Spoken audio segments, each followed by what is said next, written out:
Hey everyone, welcome to part 3 of Atheist Steve versus Mansur at Speaker's Corner. We're picking up where the last video ended, and we're going to be talking primarily about Muhammad's possible other motivations rather than being a prophet, and also why would Allah supposedly use Muhammad as his vessel to pass on a message to the rest of the world. So I'm just going to dive straight into it and let's see what we get. Let's deal with the prophet's, his motives.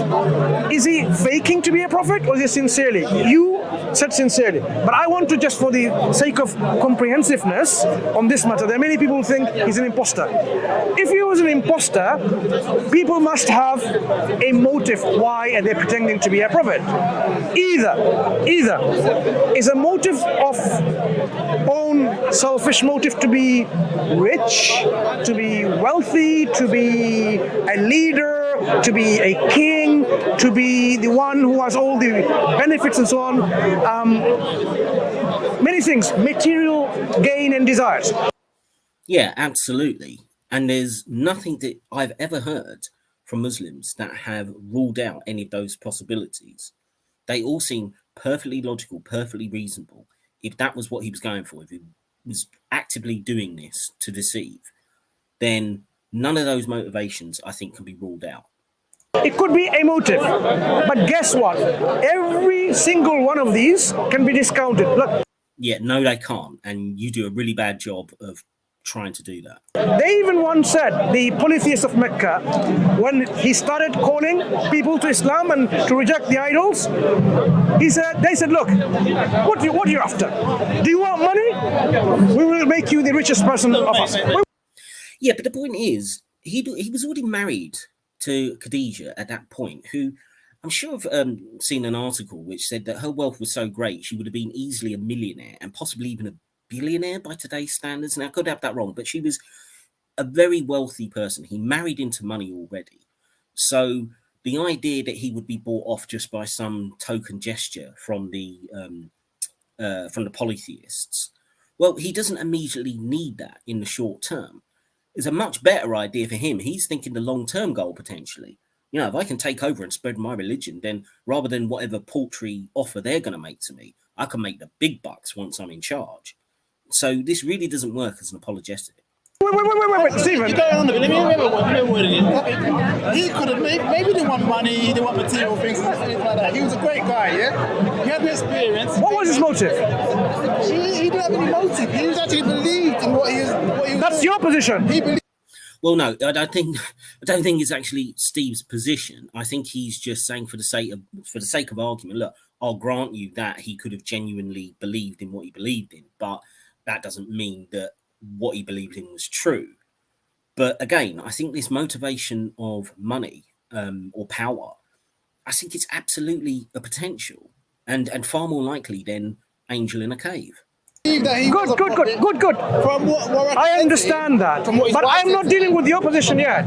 I'm simply for the benefit for everyone to know that those people who think he's not sincere, and then the motives that he wants to be rich and wealthy and famous and womanizer, whatever. They even asked once, do you want money? We'll make you the richest. Do you want to be our leader? We'll make you the king. Do you want women? Just name them. You can have all of them. He declined all of them. That means... Well, he had 11 wives. No. That's a great point from Steve. It's kind of like, yeah, I mean, what is the offer of, all the women in the world, supposedly, from the polytheists, when, okay, at the time married to Khadijah, but he goes on to marry like 11 different women, and we're not even counting how many, infinite number of sex slaves he might have had. So, concubines, whatever. So, again, all the fact that the polytheists might have tried to sort of, deal with this pest by making these offers, that doesn't mean that he wouldn't have been motivated by the things. It's just what they're offering doesn't really matter that much to him because he's already got wealth and he's already in a position where he is going to get a load of wives anyway. And certainly once you become a leader, that gives you access to all that kind of thing, particularly at that time in history. And particularly with the revelations that Muhammad came out with, allowed him to just have wife after wife after wife and endless sex slaves. So again, the motivation could have been, I'm playing the long game here.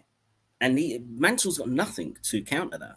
No, this is something later on that people came to him, offered them to become his wife, widows, with orphans. Yeah, but what do you need a widow for an orphan for? I mean, that doesn't actually sound like much of an offer here. Will you marry?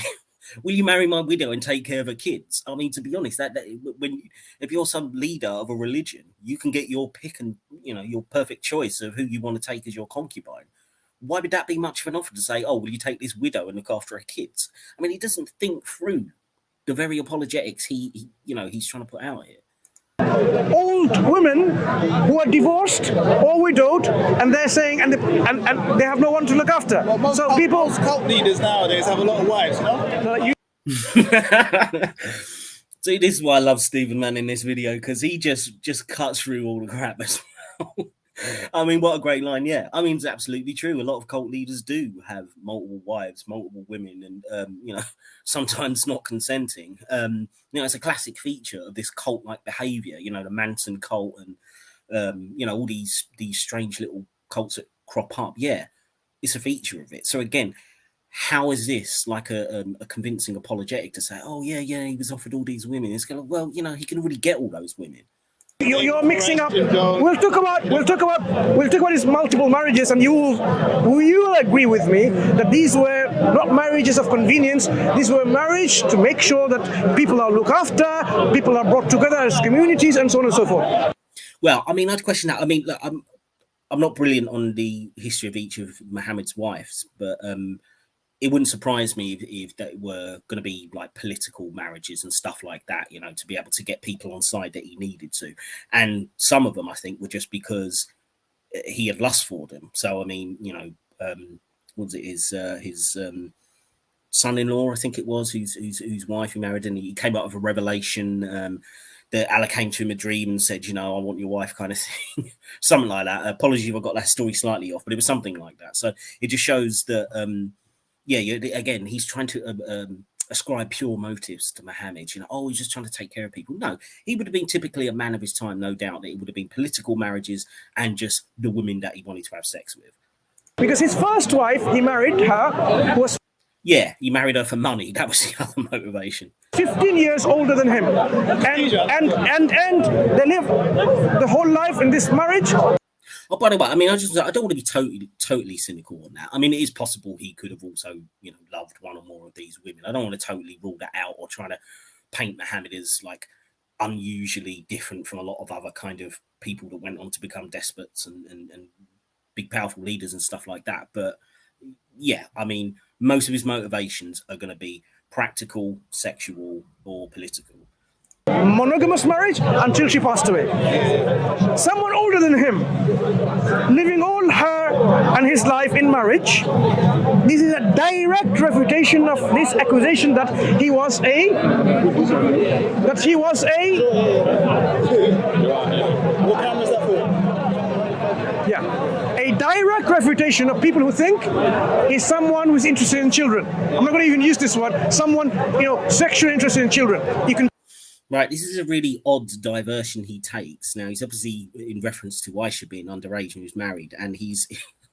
I don't know why he's gone down this route, because Stephen didn't bring it up, why any Muslim apologist would purposely bring this subject up. But, again, this apologetic to say that, because his other wives were adult, the ones we know about, that means this refutes the fact that he would be, pedophile by today's terms.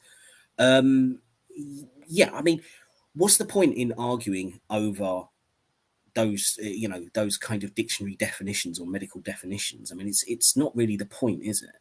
Clearly see that it doesn't follow. Even in any works of psychology, psychiatrist, if you go there, they will tell you that is not a sign of those kind of individuals who are lusting and always interested in sexual relationship with the children. Oh, so it's all right if he's only interested in that sometimes with children, then. That makes it okay, according to Mansur. Prophet's life? Well, he did have sex with a 9-year-old. Again, Stephen, man, the way he jumps in there and just like completely undercuts everything he's saying. I am talking about a trait of people who are only interested in sexually in children. Right. So according to Mansur, as long as you can't be labeled with a specific modern diagnosis of this kind of attraction to children, then that suddenly means, oh, it's fine then that he married an underage bride, not a moral issue. I mean, why would he even walk into this quagmire in the first place? But now he's just sinking hard on this issue, and I just think it's hilarious. Pre-pubescent children. There are a group of people called with a P word. I don't want to use this word. There's no point. Why did you even bring this up, man? You're digging your own grave. Say that. His life refutes this kind of belief, okay? It doesn't matter. It's not about what you label him. It's about what he did. And what he did was appalling. So it was not a material gain that he wanted to be nothing. Yeah, you have not given any apologetic to show that material gain was not on his mind. And considering when you can track his life, you know, once he gets up to leadership position, he's in charge of the start of an empire. He's got access to all the wealth, all the slaves, all the resources he could ever need. So to say that there was no material benefit on his mind, that's refuted by the evidence, and you've not made anything convincing to persuade me otherwise.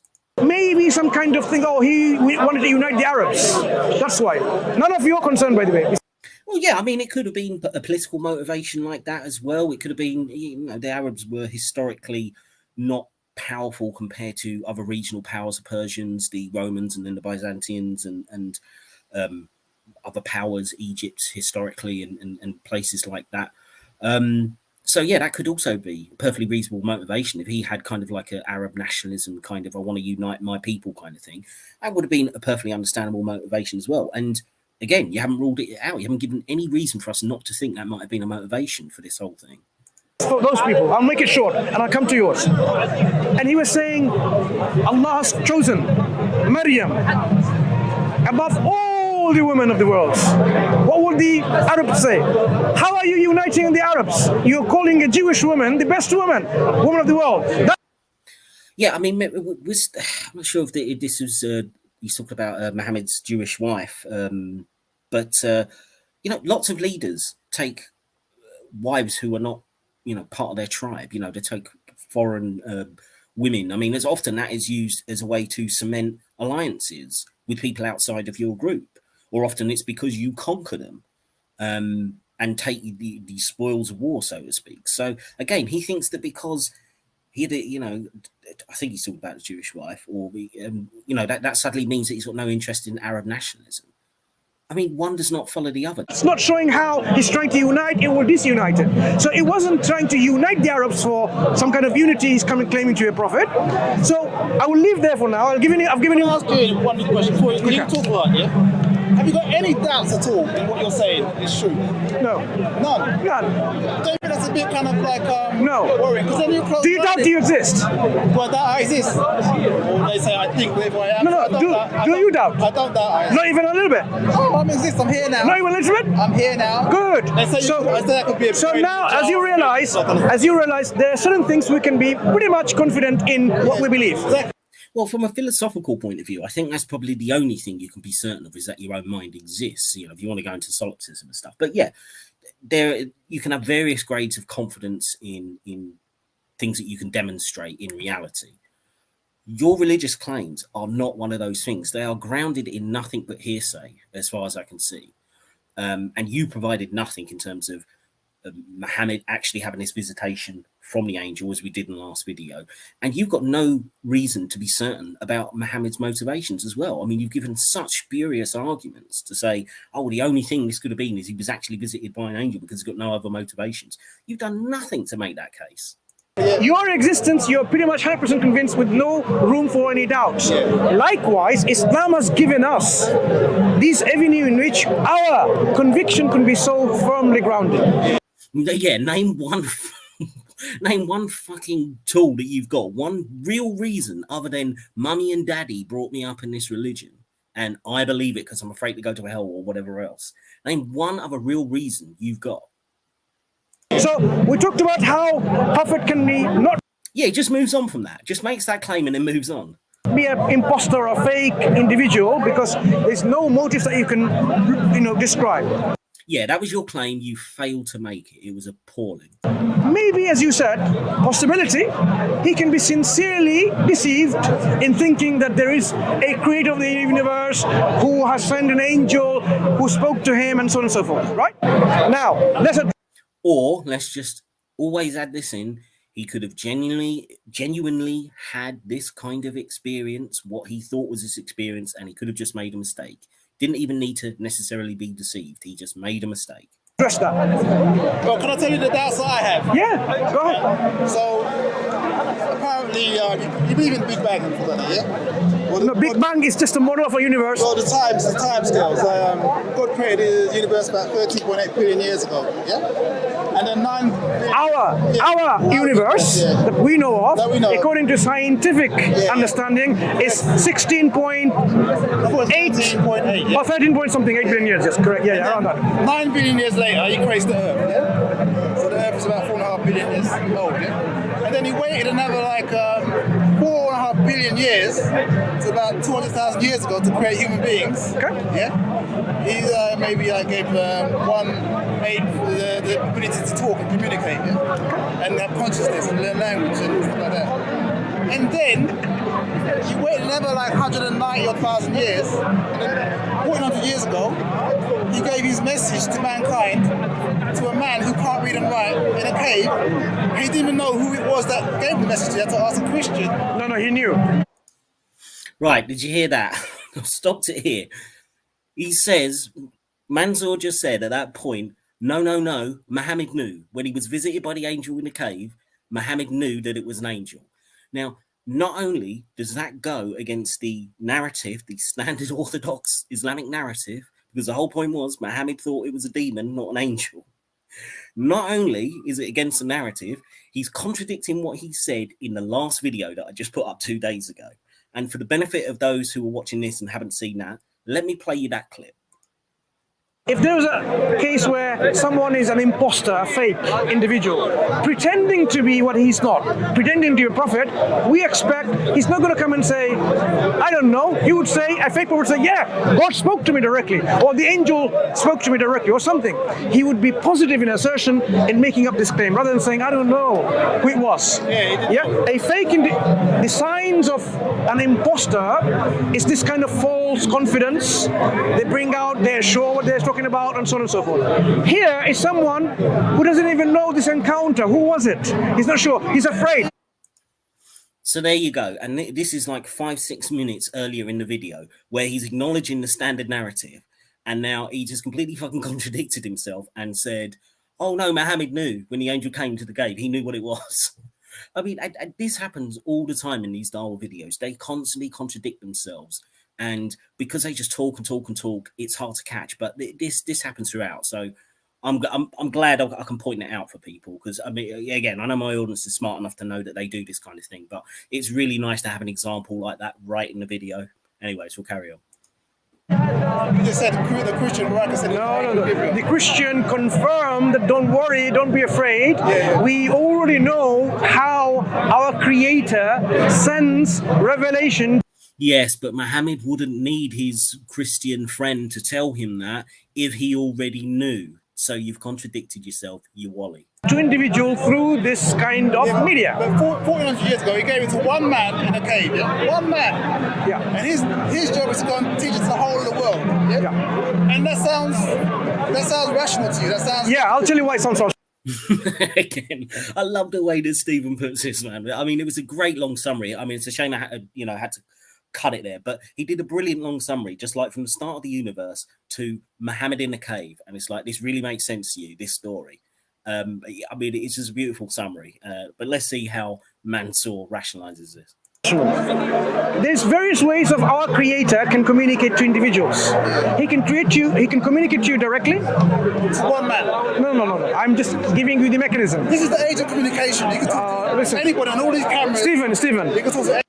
Yeah, exactly. I mean, this is the point, isn't it? When communication has never been easier, why not now? And actually, I mean, the larger point is, anyway, I mean, if it's Allah, he's all powerful.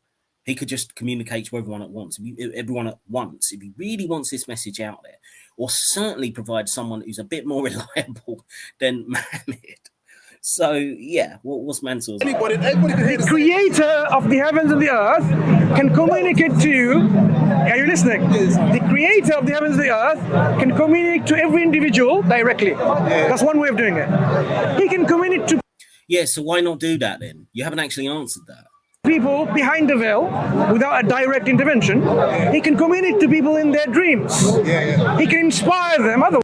Yeah, that's a really reliable way to do something, isn't it? I mean, that's not going to be open to interpretation. Let me tell you, in a dream, why would Allah need to do that? If he's got the power, he could just literally talk to everyone on earth instantaneously, right now.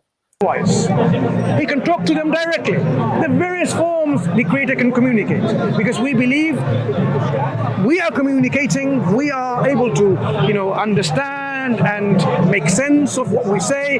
So our creator, I mean, he's just babbling now. Again, he's kind of off the script, and he's just trying to buy time, as I pointed out in previous videos. But we'll let this run for a bit longer. It is a bit of a diversion off the original point, but to him belongs the highest description. It is not reason. It is not unreasonable in any way, shape, or form to think our creator can communicate.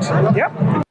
Yeah, but he said all that just to say that. That wasn't Stephen's point. It wasn't a questioning whether he can communicate. So what load of babbling nonsense? The point is, why Muhammad? Why, after 13.8 billion years, the way to get a message to humanity is through an illiterate goat herder in a cave who thinks he's being visited by a demon?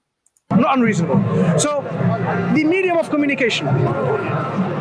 Why were we created is the first question we need to ask. Did our creator create us for a purpose? And what is the purpose? Because that then determines in what form he's going to communicate to us.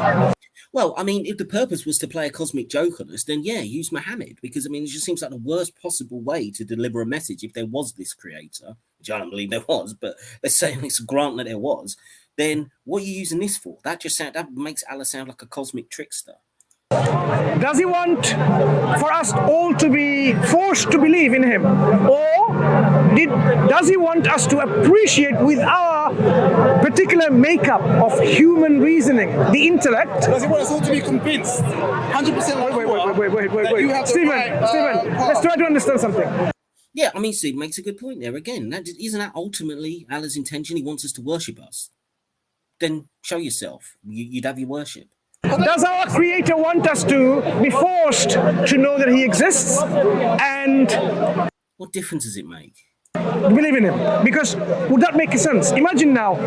I mean, none of this makes sense, but you're not really answering any of the questions. You're just babbling. I put a gun on your head and say, believe that I'm your master. There is no choice involved because you're going to die, right?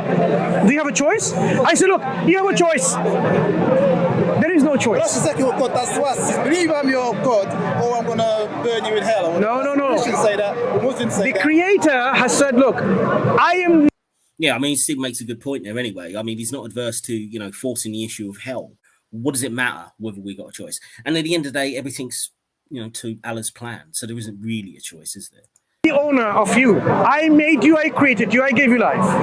But All right, I'm going to stop it there because the rest of the video kind of goes into some topics that I've recently covered in other videos. He starts talking about things like, Allah owns you, therefore you should worship him and all that. And I did a video a couple of months ago about that. I'll put a link in the description where Mansur actually is doing the exact same rhetoric, talking to an ex-Muslim, and he gets absolutely owned. So I'd highly recommend that. It's less than half hour. Just scroll back down through my list. I think it's called Muslim has no reason to believe in Allah is on the thumbnail. And I also did another part of the conversation that goes into, which I did a live stream on with my friend Rob recently, was he goes into this issue of everybody was already kind of religious and monotheistic at the beginning on, and all these messages were sent to all these different places. And they kind of have a conversation about that. As I say, I would address this in this video, but I've done a detailed analysis on that as well in the live stream. So if you want to kind of look at those issues, I'd recommend those two videos. But after they talk about that, we get up to the point where we're at the jinn again, which is what the first segment I did, the very first video. So check that out if you haven't seen it. Yeah, but to summarize this one, I think Stephen did a really good job. Again, just showing the motivations for Muhammad. I think Mansur gave no decent apologetics to whether there was not just a perfectly ordinary material motivation. He gave nothing to dispel that as a possibility, and went off on some weird tangents as well. Just got himself further into the muck. So yeah, once again, thanks to Stephen. I hope you enjoyed this video. This may be the last one. There is about 15 minutes left right at the end of the conversation after he start talking about finish talking about the jinn, and it goes into things like the moon splitting and prophecies and stuff. I do actually think it's quite funny, and probably is worth a review, but there's a whole bunch of other stuff I want to go into first, other topics, other videos which I've had requests for. So I'm not going to do that now, but I think I'll put a community poll up. If people want me to revisit the last part of that conversation, let me know in the community poll, and you know, if there's a lot of support for it, I'll revisit it maybe in a week or so from now, and we'll do that last part of it. But as things stand, this is the last of a trilogy. Watch the other two if you haven't, because Stephen does a really good job, and I will see you all in the next one.